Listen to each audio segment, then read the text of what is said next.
Hay una frase muy conocida que dice que el diablo, cuando no tiene que hacer, espanta moscas con el rabo. Algunos políticos, ante la falta de imaginación y de propuestas viables e interesantes para la sociedad, no se les ocurre otro objetivo urgente que espantar o eliminar la clase de religión de los centros escolares. Teniendo en cuenta que la clase de religión ha existido toda la vida en la mayoría de los países europeos, incluida España, uno se pregunta por qué diablos, y valga la redundancia, estos diablillos están tan obsesionados en meterse con la religión y con la Iglesia. Sin necesidad de exprimir el cerebro para buscar una explicación, encontramos varias. La primera sería el miedo a la libertad, un miedo típico de todas las dictaduras, especialmente las comunistas. Para ellos solo es válido su pensamiento único, y no quieren que nadie les haga la competencia. En el fondo también son celos y envidia. Y claro, la clase de religión es libertad. La eligen libremente los padres y alumnos que lo desean, más del 60% en toda España. Si se pudiera elegir no ir a matemáticas o a lengua, seguro que muchos de los que ahora van no irían. A religión van porque quieren. A muchos de los enemigos de la clase de religión se les cae la baba hablando de la libertad de expresión, o de la libertad de elegir ser macho o hembra, de la libertad de cátedra, pero tratándose de uno de los derechos humanos tan fundamentales como es la libertad religiosa o la libertad de enseñanza, ya se emplea otra vara de medir. Otra causa puede ser el miedo a la democracia. Me decía un padre, el que paga manda. Los padres pagamos impuestos y si queremos que nuestros hijos tengan clase de religión en la escuela, tenemos derecho a ello. Y hoy por hoy somos mayoría absoluta, bastante más del 50%. Tiene razón este padre. En efecto, la religión a principio de curso es un auténtico referéndum, es un auténtico ejercicio democrático que debería ser respetado. Pero ello no significa que no tuvieran el mismo derecho aunque fueran minoría. De hecho, también otras religiones o confesiones religiosas, como evangélicos o musulmanes, tienen clases de religión. No se trata, por tanto, de un privilegio de la Iglesia Católica. La Constitución española lo deja muy claro. Quizá por eso algunos tienen tantas ganas de reformarla.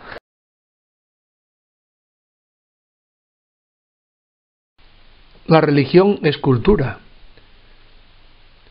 Muchos quisieran sacar la enseñanza de la religión de la escuela, diciendo que la religión se aprende en la iglesia o en la catequesis, olvidando que una cosa es la catequesis y la liturgia y otra la enseñanza religiosa escolar. La escuela tiene que ayudar a la formación cultural y la religión forma parte fundamental de la historia y de la cultura, de tal manera que la ignorancia religiosa es incultura. Cuentan que en una excursión de estudiantes a Florencia, al encontrarse ante la estatua de David, uno preguntó a ver quién era David. Sin el conocimiento de la religión hay muchísimas obras de arte, de literatura, de música, de arquitectura que nunca se entenderían. Hay quienes dicen que el estudio de la religión no tiene carácter científico y que por lo tanto no debe formar parte del currículo escolar. Ciertamente no es una ciencia experimental como la química o la física, pero es una ciencia humana como la historia, la literatura o la filosofía, y se rige por el método científico. No prescinde de la razón, al tiempo que utiliza numerosas ciencias auxiliares, la geografía, la literatura, la historia. El alumno además tiene derecho a defenderse en la escuela de los ataques que en ella pueda recibir su fe. Por ejemplo, un alumno puede encontrarse con que al profesor o profesora de filosofía se le ocurre decir que Dios no existe ni creó el mundo, o que la Biblia solo dice mentiras, y ver el alumno cómo se tambalea su fe. La escuela, mediante la clase de religión, debe ayudarle a salir de dudas y a ver cómo la ciencia y la fe no son incompatibles.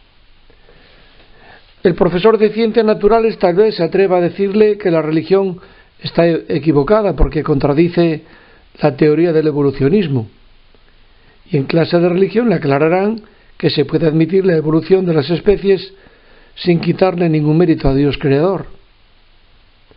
O pudiera ser que un profesor de historia, fijándose solamente en determinados aspectos negativos de la historia de la Iglesia, aproveche para desacreditarla. La clase de religión servirá para poner las cosas en su sitio. El alumno tiene derecho a que le aclaren las dudas. También se dice que no se puede evaluar la fe, por tanto que no puede haber notas de religión. Pues bien, es cierto que no podemos poner calificación a la fe de una persona.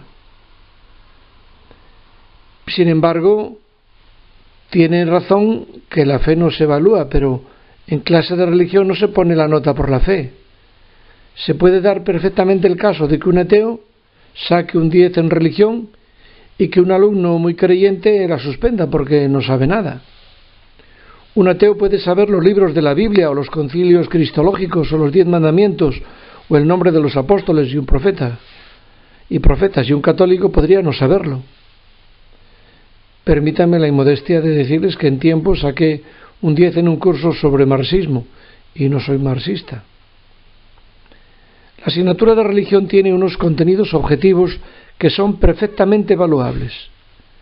El conocer la Biblia o el mensaje de Jesús o la organización de la Iglesia es tan normal como conocer la vida y obra de Buda o los 5 pilares del Islam o las obras de Lope de Vega.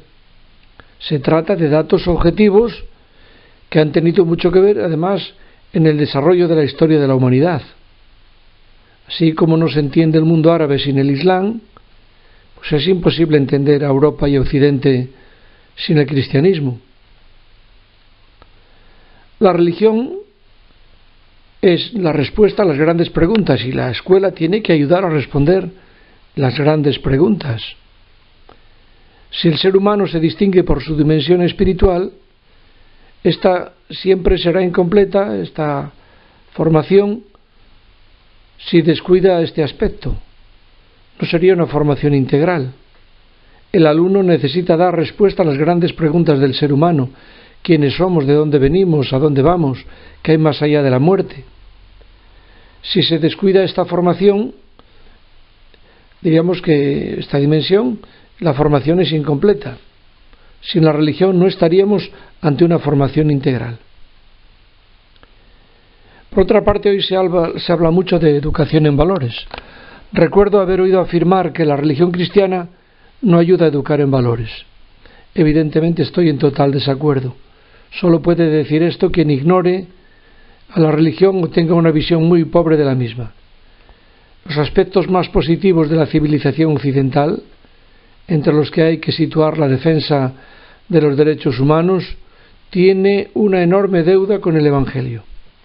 Por otra parte, razón tenían los antiguos cuando decían que el principio de la sabiduría es el temor de Dios, o los que dicen que la muerte de Dios es la muerte del hombre. Por tanto, la religión, el estudio de la religión, es totalmente necesario y legítimo en la escuela para dar una formación integral del ser humano y para tratar de buscar siempre la verdad. A los cristianos se nos podrá acusar de no cumplir aquello que creemos y anunciamos, pero conocer y llevar a la práctica los valores del Evangelio es lo mejor que se puede aprender y realizar al servicio de cada ser humano y de toda la sociedad. Por eso no hay ninguna razón para expulsar la enseñanza de la religión de la escuela.